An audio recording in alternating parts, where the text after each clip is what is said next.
kai la ɗan mata dan samun jawala ki anan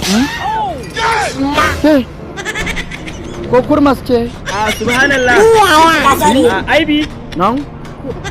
sai magana yake miki kina raina mai wayo shekara ki 10 kina tiktok followers dinki 500 aibi 1.5 million ne da shi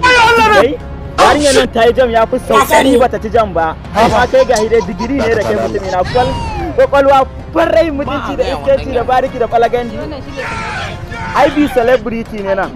baki da labarin ina rema ya dai wannan aibi su suke irin rawan nan a TikTok irin wanda ake ga ana haka ba haka bane ai ke nuna mata idan kin so ki barar okay no problem to baran je ta